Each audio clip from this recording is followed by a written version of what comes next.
এই বিচার ব্যবস্থার উপর আস্থাটা খানিকটা হলেও হারিয়ে ফেলেন। আজকে হাওড়া জেলা আদালতে যে রায় বেরিয়েছে, সেই রায়ের পর এই মামলার অন্যতম গুরুত্বপূর্ণ অভিযুক্ত এবং এই মামলায় যাবজ্জীবন সাজাপ্রাপ্ত আসামিদের অন্যতম বিশ্বজ্যোতি বসু, প্রাক্তন সিপিএম নেতা, তিনি তার প্রতিক্রিয়া জানিয়েছেন। কি বলেছেন আমরা দর্শকদের শোনাবো। অবশ্যই করব। মামলাটাই মিথ্যে, তো রায় আর কি হবে? রায় আর কি হবে? অবশ্যই।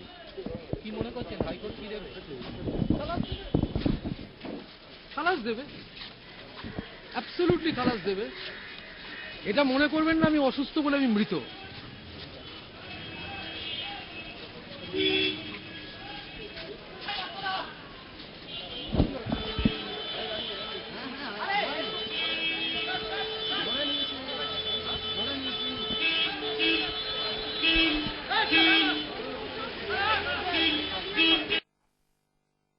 আপনারা শুনলেন বিশ্বজ্যোতি বসুর বক্তব্য। আমি সন্দীপ বাবু, কিভাবে দেখছেন বিশ্বজ্যোতি বসুর প্রতিক্রিয়াকে? দেখছি তো, উনি তো বলছেন হাইকোর্টে যেতেই পারেন, নিশ্চয়ই যাবেন, অ্যাপিল করবেন না, কনভিকশন হয়েছে। ওনার বিরুদ্ধে যেরকম ভাবে আপনারা অভিযোগ সাজিয়েছেন এবং তার সপক্ষে যে প্রমাণ সাজিয়েছেন, সেই অনুযায়ী আপনার কি বিশ্বাস হাইকোর্টে গেলে ওনার এই যে অভিযোগ ওনার বিরুদ্ধে রয়েছে তাতে তার খালাস পাওয়ার কোনো সম্ভাবনা আছে? আবার ওই একই জায়গায় চলে যায়। আমি মামলাটাই করেছি খুব বিশ্বাসের জায়গা থেকে, খুব বিশ্বাসের উপর ভর করে মামলাটা করা আমার। সব সময়ই চাইব যে যে রায়টা আজকে হয়েছে সেই রায়টাই বহাল থাকুক। এবার তারপরে ডিপেন্ড করবে হাইকোর্টে মামলাটা কিভাবে হবে, আবার কিভাবে পেশ করা হবে। কারণ এই সার্কামস্ট্যান্সিয়াল এভিডেন্সের মামলায় কতগুলো জায়গা থাকে যেখানে মামলাটা খুব সরু সুতোর উপর দিয়ে হাঁটে, এদিকে যেতে পারে, ওদিকে যেতে পারে। It depends how you place your case. এবং এই ধরনের বড় মামলাতে যেখানে 85 জন 84 জন সাক্ষী, সেখানে কিন্তু খুব ছোট ছোট জায়গা ম্যাটার করে। যেমন এই মামলাতে বিশ্বনাথ কংসবণিকের 164 অর্থাৎ কনফেশনাল স্টেটমেন্ট কি ছিল সেটা আমি বললাম। পরবর্তীকালে উনি রিট্রাকশনের পিটিশন করলেন, অর্থাৎ আমি বলিনি এরকম কথা, পুলিশ আমাকে টর্চার করেছে ইত্যাদি ইত্যাদি। দেখা গেল 4/4/2005 তারিখে, 4/4/2005 তারিখে যখন চার্জ হিয়ারিং হলো, তখন ওনার তরফ থেকে কোর্টে সাবমিশন করা হলো যে আমি উনি মানে বিশ্বনাথ কংসবণিক, উনি এই মামলায় আসামি হতে পারেন না, খুব বেশি হলে উনি এই মামলায় একজন সাক্ষী হতে পারেন। কারণ উনি যা যা করেছেন তার সবটাই বিশ্বজ্যোতি বাবুর নির্দেশে করেছেন। কারণ তখন উনি ওনার মাইন্ড, ওনার সোল সবকিছু অধিকার করে বসেছিলেন। এটা আমি যদি খুব ভুল না করি 4/4/2005 তারিখে যে অর্ডার হয় চার্জ হিয়ারিং এর, তার 8 নম্বর পাতায় আছে। আচ্ছা। তো এবং আমরা সেটা আর্গুমেন্টের সময় প্লেসও করেছিলাম। একই সাবমিশন আবার রিপিটেড হয়েছে 19/5-এ। তো এইগুলো যখন চলে আসে, তাহলে রিট্রাকশনের পরে যদি উনি এটা করেন, তাহলে উনি যেটা বলছিলেন যে ওনাকে জোর করে এই স্টেটমেন্ট করানো হয়েছে, দ্যাট বিকামস মিনিংলেস। এক্স্যাক্টলি। আমি আপনার কাছে আসবো কণিকা দেবী, যেটা আপনার কাছে জানতে চাইবো যে এই যে সামগ্রিক প্রক্রিয়া, প্রথমে একটা সাধারণ কেস, তারপর সেখান থেকে পোস্টমর্টেমের পর সেটা হত্যা, এবং তারপর সিআইডি টেক ওভার করে গোটা কেসটাকে। সিআইডি এই তদন্ত প্রক্রিয়াটাকে আপনার নজরে কিভাবে দেখেছেন? কতটা সহযোগিতা পেয়েছিলেন পুলিশ প্রশাসন সিআইডির কাছ থেকে, এবং কতটা সদিচ্ছার সঙ্গে এই কেসটাকে তারা ডিল করেছিলেন বলে আপনার মনে হয়? তদন্ত প্রক্রিয়াটা সিআইডি নেওয়ার পর থেকে আমি যেটুকু দেখেছি, মানে আমাকে বিভিন্ন সময় জেরার কারণে হোক বা আমি কখনো কখনো মানে কেসটার আপডেট জানার জন্য বিভিন্ন কারোর কাছে হয়তো খোঁজ খবর নিতে যেতাম, আমি দেখেছি আমাদের তরফ থেকে ওনারা মানে যথেষ্ট চেষ্টা করছেন এবং চাইছেন যে দোষীদের খুঁজে বের করা হোক এবং একজন নিরপরাধ মানুষকে এইভাবে হত্যা করা হয়েছে, তাদের আসল কারাই ক্রাইমটা কারা করেছে সেটা ওনারা চেষ্টা করেছেন, আমি দেখেছি। মানে সেদিক থেকে আমার ওনাদের উপরে মানে সেদিক থেকে আমি বলতে পারবো যে আমি ওনাদের পদ্ধতি এবং ওনাদের অগ্রগতিতে আমি দেখেছি ওনারা প্রচুর পরিশ্রম করেছেন কেসটা নিয়ে। অবশ্যই। আমি আপনাদের কাছে আসবো, যেটা প্রথমে আপনার কাছে আসি। আপনি এই মুহূর্তে ডাক্তারি পড়াশোনা করছেন, ফার্স্ট ইয়ার। বাবাও ছিলেন চিকিৎসক এবং এই 10 বছর বাবার ছাতা যাকে বলে আর কি, সেই ছাতাটা হয়তো ছিল না। মা সমস্তভাবে আপনাদের পাশে ছিলেন এবং আপনারাও মাকে সমস্তভাবে মানসিক সাহায্য আপনারা করে গিয়েছেন। আজকে ঠিক একইভাবে আপনিও বাবার পেশায় আসছেন আজকের দিনটা, এবং ঠিক সেই সময় আপনি আজকে ডাক্তারি পেশায় সেই সময় একটা দিনে বাবার উপর যে অন্যায়টা হয়েছিল সেই দোষীরা সাজা পেলেন। এই সময়টা, এই 10 বছরটা কিরকম গেল? এবং প্রত্যেকটা দিন তো একটা অন্য রকম। আর 5টা সাধারণ মানুষের সঙ্গে আপনার মানসিক তুলনা চলে না কখনোই। এতগুলো বছর খুব কঠিন ছিল, মানে ছোটবেলা থেকে আজকে অবধি, এবং এরপরেও হয়তো সেরকমই চলবে। কিন্তু মানে আজকের দিনটাতে খুব খুশি, গতকাল ইনফ্যাক্ট বলতে গেলে তো মানে অনেকটা খুশি, মানে অনেকটা না, খুশি বলবো যে সবকিছু মিলিয়ে। কিন্তু বাবা যে নেই, তো সেই লসটা যে কোনোভাবে কম্পেনসেট হবে না, সেই ব্যাপারটা বারবার মানে আরো সেটা কষ্ট দেয় ভাবতে গেলে। আর এতগুলো বছর মা অনেক স্ট্রাগল করে, অনেক কষ্ট করে আমাদেরকে বড় করেছে। তো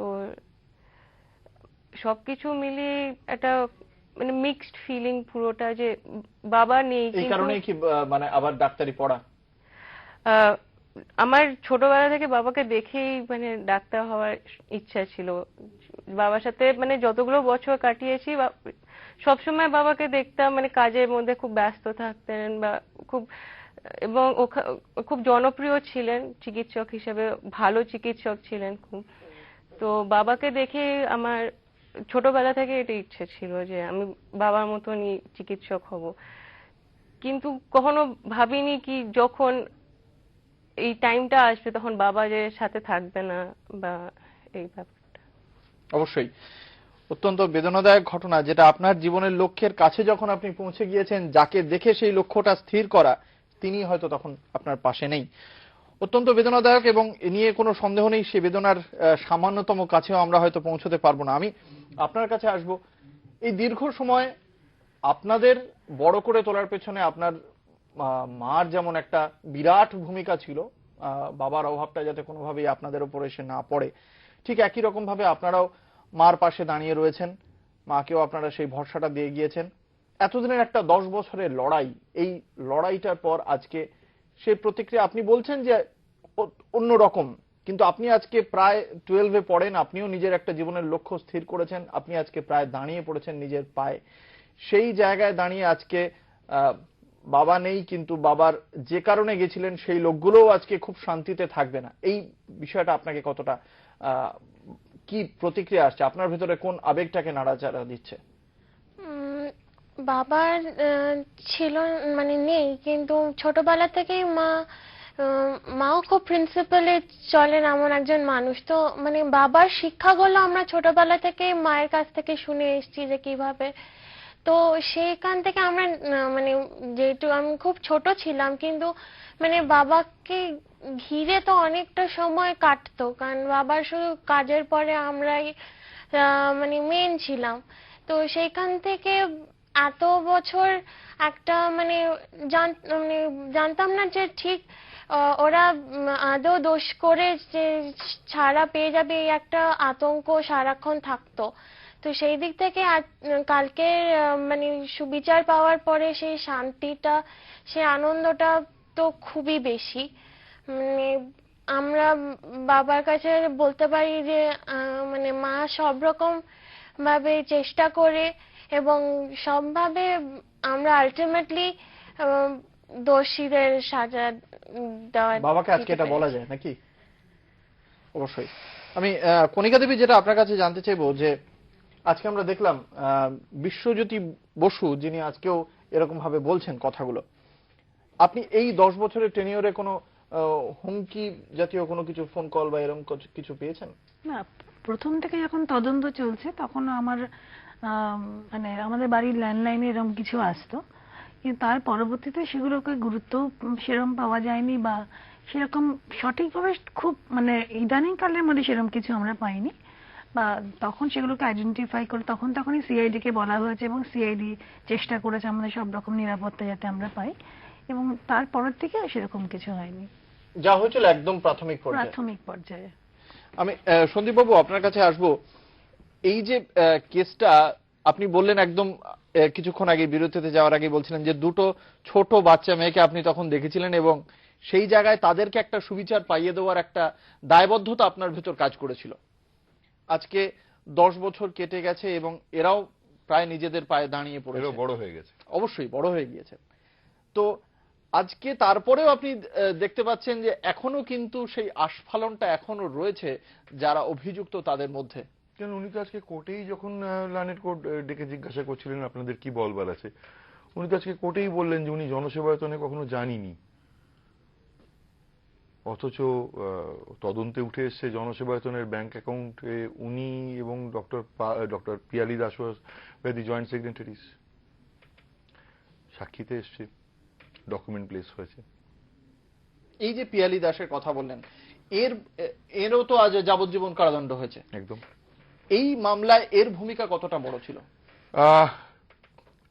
ডক্টর পিয়ালি দাসের এগেইনস্টে চার্জ হচ্ছে 302 and 34, তার মানে she was there on the spot. আমি একটু আগে আপনাদের বলছিলাম যে যখন মিসেস পালের সঙ্গে ডক্টর পালের কথা হচ্ছে তখন পিছনে উনি একজন মহিলা কণ্ঠের আওয়াজ পেয়েছেন। ডক্টর পালের যখন পোস্টমর্টেম হয়, পিএম ওনার পোস্টমর্টেম করেছিলেন ডক্টর একে গুপ্ত, অজয় গুপ্ত, PW 54, উনি আমাদের 54 নম্বর সাক্ষী ছিলেন। ডক্টর গুপ্ত পিএম রিপোর্ট করার পরে দেখা গিয়েছিল ওনার সারা শরীরে 23টা ইনজুরি আছে, তার মধ্যে কিছু কিছু ইনজুরি এরকম ছিল যে এক একটা injury was sufficient to cause death for a person. ছবি দেখলে সুস্থ থাকা যায় না বেশিক্ষণ। তার মধ্যে যেটা খুব ভাইটাল ছিল সেটা হচ্ছে ওনার হোয়াইট বোন, যেটা গলার এখানে যে তরুণ আসছে সেটা ভেঙে গেছিল, ফ্র্যাকচার হয়েছিল।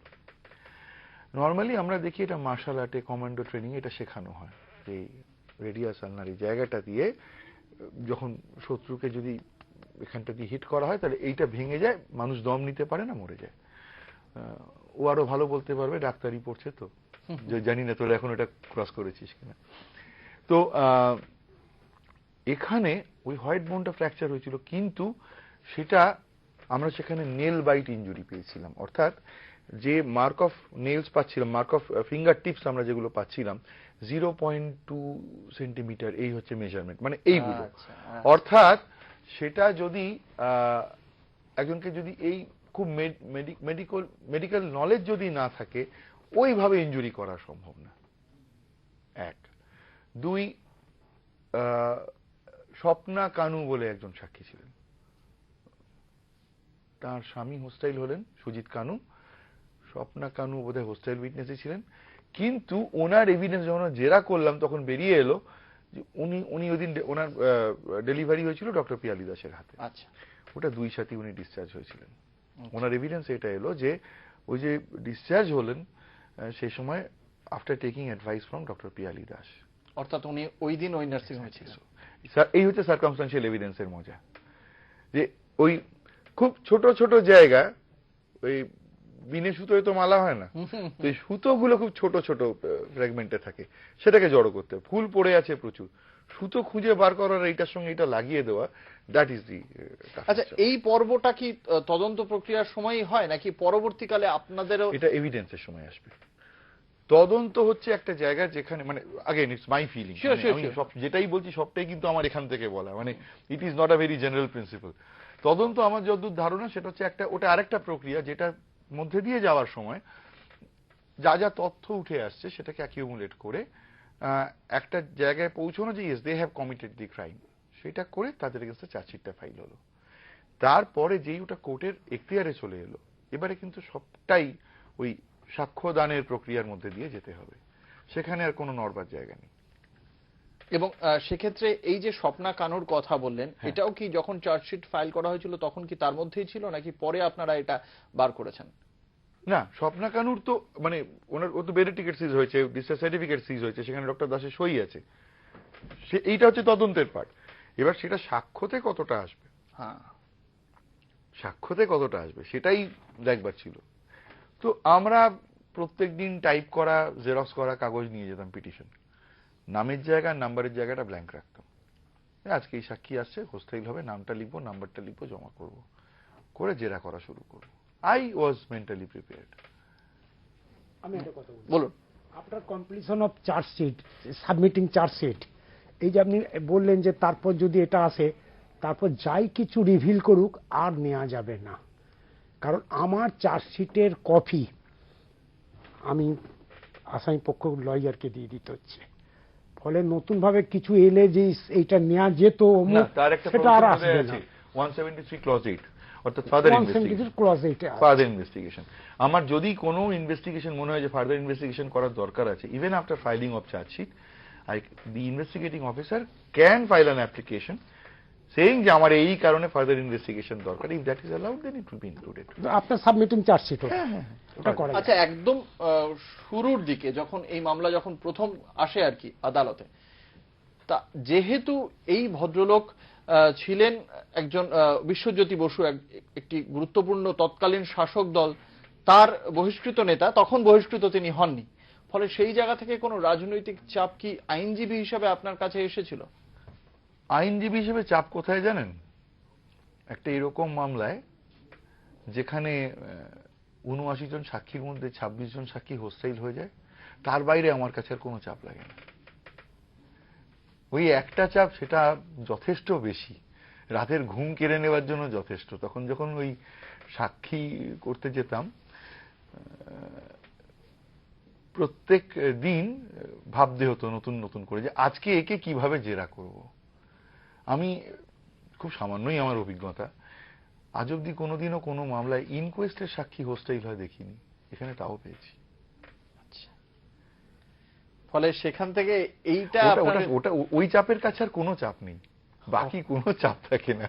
অবশ্যই আমরা এরকমই আরো বেশ কিছু অভিজ্ঞতার কথা শুনবো এবং এই আলোচনাতে ফিরে আসবো। একটা ছোট্ট বিজ্ঞাপনী বিরতির পর আবারও ফিরে আসছি এই আলোচনায়। দেখতে থাকুন নিউজ টাইম।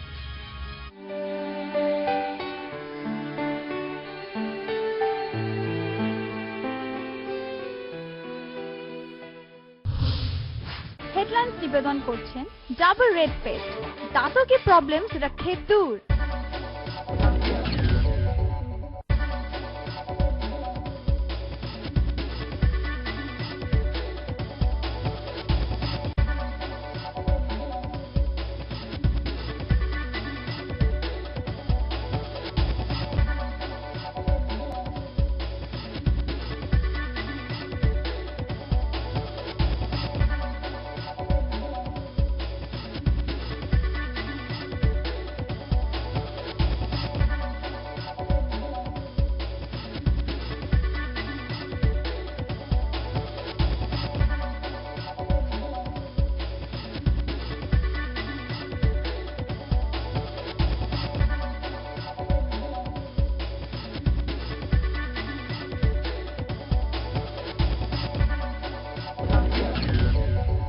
হেডলাইন্স নিবেদন করলেন ডাবল রেড পেস্ট, দাঁতও কি প্রবলেম সেটা খেয়ে দূর।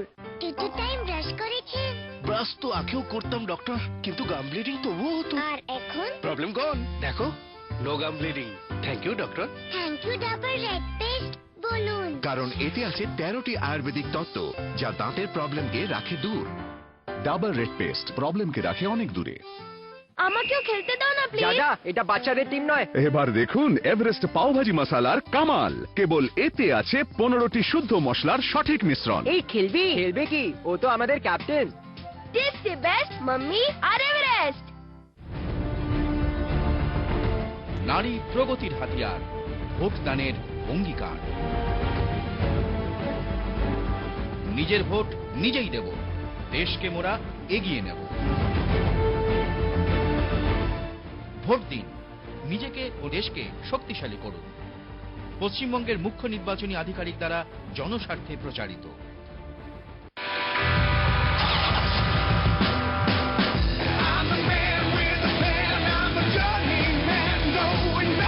Renault Pulse. Life needs a pulse. ইংরেজিতে 90 পেতে হলে 90% শিক্ষক শিক্ষিকাদের 1 নম্বর বই তুলসী প্রকাশনীর ডাফ এন্ড ডাটের গ্রামার কোয়েশ্চেন বাঞ্চ ও ট্রান্সলেশন বাঞ্চ। প্রথম থেকেই দিন, প্রথম থেকে দ্বাদশ শ্রেণী। ফুচকা ভেল পুরি কেন খাও চুরি চুরি? ঘরে এলো এভারেস্টের পানিপুরি। এখন নো চুরি চুরি। ঘরে এলো এভারেস্টের পানিপুরি। এভারেস্ট পানিপুরি মশলা। টেস্টি বেস্ট মাম্মি আর এভারেস্ট। ময়দানে ফেসকে কত কিছুই যে পটাতে হয়। সানকে পটানো, ধুলো আর গরমকে পটানো, কখনো বোলারকে পটানো তো কখনো ফ্যান্স আর মিডিয়াকে। এতজনকে পটানো লুকের জন্য চাই new fair and lovely multi expert for men, যা সান এক্সপার্ট, অয়েল কন্ট্রোল আর ফ্রেশনেস এক্সপার্ট, যার থেকে পাওয়া যায় এক্সপার্ট ফেয়ারনেস। আমি 23 এখন পটাবো না তো আর কখন? New fair and lovely multi expert. Fair and lovely multi এক্সপার্টের ছোট প্যাক মাত্র 25 টাকায়। ধুম ভিডিও নিবেদন করছে অনিক দত্তের বায়োস্কোপ। আশ্চর্য প্রদীপ ডিভিডি আর ভিসিডি সর্বত্র পাওয়া যাচ্ছে। যোগাযোগ করুন আপনার নিকটবর্তী মিউজিক স্টোরের সাথে। তাই তো আমার ভরসা কেশ কিং আয়ুর্বেদিক তেল। Kesh king, the king of hair oil. Birla gold cement সত্যি গর্বের কথা। বাংলায় যদি হতো। বিড়লা গোল্ড সিমেন্ট তো এখন এখানেই তৈরি হয়। সোনার বাংলা থেকে ছড়িয়ে পড়ছে বিড়লা গোল্ড সিমেন্ট, বাংলার গর্ব। ঠিক তোমার মতো। দেশে ষষ্ঠ দফা, রাজ্যে দ্বিতীয় দফা, নজরে 6 কেন্দ্র, 42 বিধানসভা এলাকা, সর্বত্র নিউজ টাইমের ক্যামেরা, সর্বত্র হাজির নিউজ টাইমের রিপোর্টার। কেমন হচ্ছে ভোট, কি বলছে রাজনৈতিক মহল, সব খবরের লাইভ কাভারেজ, লাইভ বিশ্লেষণ, লোকসভার লক্ষ্যভেদ। নিউজ টাইমের বৃহস্পতিবার সকাল 6টা থেকে দিনভর। শাড়ির একটাই ঠিকানা, আদি ঢাকেশ্বরী বস্ত্রালয়, গড়িয়াহাট জাংশন, ট্রায়াঙ্গুলার পার্ক। স্বাস্থ্য পরীক্ষার সঠিক ঠিকানা থ্যালাসেমিয়া ও ডায়াবেটিস মুক্ত সমাজ আমরাই করব। Medicity speciality laboratory, 25 ইন্দ্রবিশ্বাস road, Kolkata 7,37,000, টালা পুলিশ স্টেশনের কাছে। ডাক্তার ম্যাডাম, আমার অর্শ রয়েছে, রক্ত পড়ে, কিন্তু অপারেশনে ভয় পাই। বৈদ্য ঋষির অশ্বকল্প নাও, ক্যাপসুলার টিউব, প্যাকিং 3 দিন 3টেই ডোজ। আচ্ছা,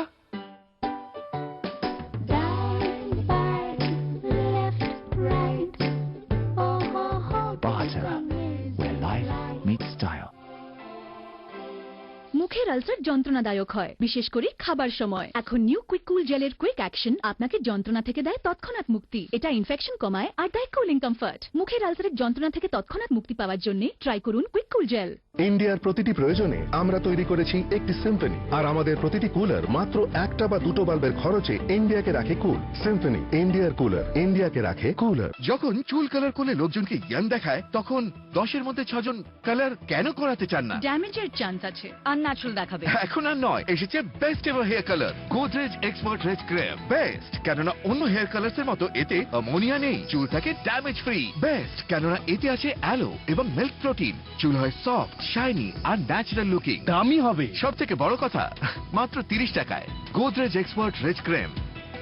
best ever hair colour. You cool? হ্যাঁ, I am cool. It's cool. কিছু ঠিক হোক না হোক, কিন্তু head and shoulders cool menthol আপনাকে দেয় কুল স্ক্যাল্প আর ড্যান্ড্রফ ফ্রি চুলের ভরসা, যাতে আপনার সব স্টাইল হয় cool. That is cool. Head and shoulders cool menthol. तो हॉस्टल की पैकिंग हो गई बेटा? बस 1 ट्यूब कम पड़ जाएगा। माँ, जिलेट जेल का 1 ट्यूब महीनों चलता है, क्योंकि 1 बूंद ही आरामदायक शेव के लिए काफी है। 2 रुपए से भी कम में शेव जिलेट जेल के साथ।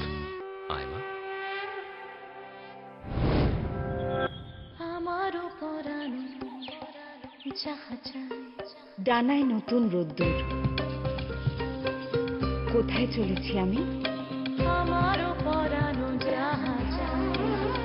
মন গহিনে এ কোন আলো, তুমি তাই। স্পর্শে জাগলো হাজার স্বপ্ন,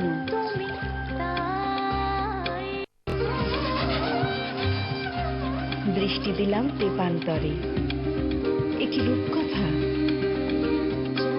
অজানা লক্ষ্য চেনালো পথ। শুধু পাশে থেকো, হাতে রেখো হাত।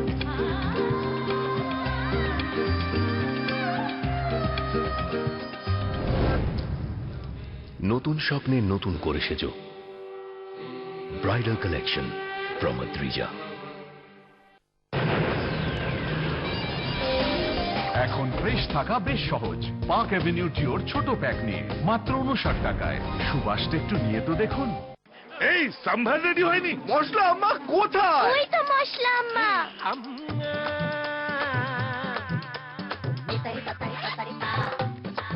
কেবল এভারেস্ট সাম্ভার মশলায় আছে 14টি শুদ্ধ মশলার সঠিক মিশ্রণ। টেস্টের বেস্ট আম্মা। আর এভারেস্ট।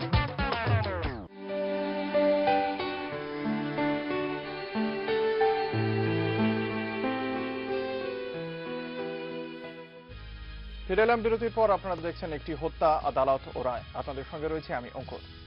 1998 সালে একটা পারিবারিক ভ্রমণে গিয়েছিলেন এই সুশীল পালের পরিবার, এবং সেই ছবি আজকে নিউজ টাইমের হাতে এসেছে তাদের পরিবারের সূত্রেই।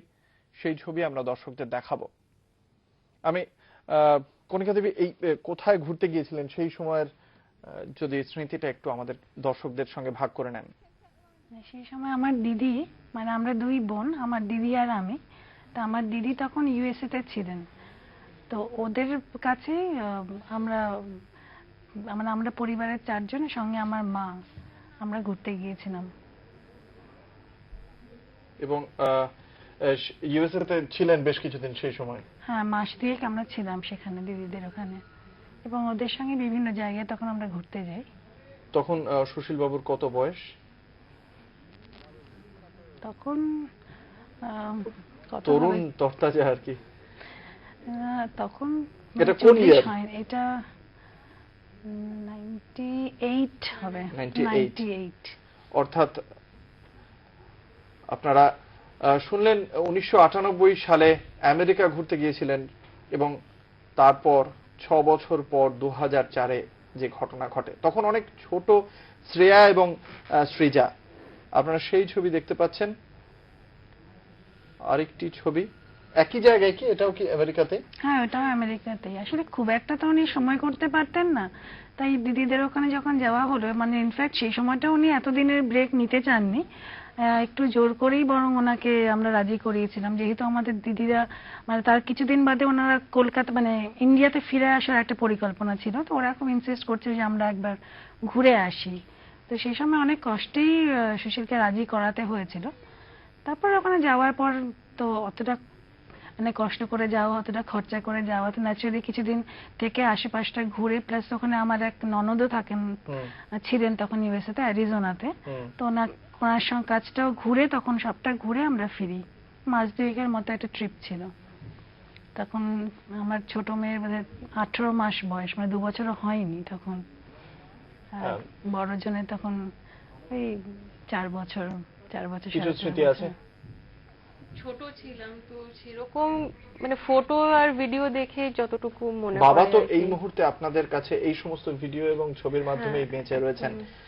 সেক্ষেত্রে 10 বছর বয়স অবধি যা দেখেছেন তার মধ্যে কিছু তো অভিজ্ঞতা রয়েছে অনেকই, যেগুলো আপনার এখনো মনে খুব সজীব। তার মধ্যে কিছু কি ভাগ করে নেওয়া যায় আজকে দর্শকদের সঙ্গে, নাকি সেটা সম্পূর্ণ আপনার ব্যক্তিগত? আসলে মানে যে স্মৃতিগুলো আছে খুব নর্মাল যেরকম থাকে আর কি, সেই রকমই বলতে গেলে। বাবাকে এভাবে হারাবো কখনো তো সেভাবে ভাবিনি। ওই জন্য যেরকম ভাবে জীবন চলছিল সেরকম ভাবেই এগুলোকে যে আলাদা ভাবে মনে রাখতে হবে বা এটা ছাড়া বাবা মানে বাকি জীবনে বাবার কোনো প্রেজেন্স থাকবে না সেরকম ভাবে, তো সেইটা ভাবতে গেলে কষ্ট হয়। কিন্তু মানে কাজ করে আসার পরে, হসপিটাল থেকে ফেরার পরে বাবা সবসময় মানে আমাদের সাথে টাইম কাটানোর চেষ্টা করতেন। আমরা কখনো সময় পেলে উইকেন্ডসে কখনো কাছাকাছি ঘুরতে যেতাম, জন্মদিন একসাথে পালন করা হতো, বা এমনি যেরকম কোথাও খেতে যাওয়া, বা মানে এমনি রেগুলার ফ্যামিলি লাইফে যেরকম হয় আর কি। তো সেরকমই বাবা হিসাবে একদম অত্যন্ত মানে কি বলবো, মানে এক্সিলেন্ট ফাদার আর কি বলা যায়।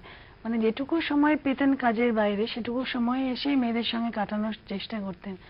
ইনফ্যাক্ট আপনি এই ভিডিওতে দেখলে হয়তো কিছু কিছু দেখতে পাবেন যে মানে আমার ছোট মেয়ে তখন রায়া তখন খুবই ছোট, দেখবেন যে বাবাই সবসময় ওকে নিয়ে রেখেছে। হয়তো যখন উনি স্টেশনে থাকতেন মানে জলপাইগুড়িতে, তখন সেই সময়টা দিতে পারতেন না এবং সবসময় কোলে নিয়ে ঘোরা বা তাদের আদর যত্ন করা। হয়তো খুব বেশি সাংসারিক কাজ উনি কোনোদিনই পারতেন না, যে মেয়েদেরকে খাইয়ে পরিয়ে দেবেন সেটা হয়তো পারতেন না, কিন্তু বাদ বাকি দেখতে বুঝবেন যে নিয়ে আদর করা বা ঘুরে বেড়ানো সেটা উনি চেষ্টা করতেন। বা রবিবার কাজের মানে হসপিটালে কাজের পরেই উনি চেষ্টা করতেন যে রবিবারটা আমাদেরকে সকলকে নিয়ে বেরিয়ে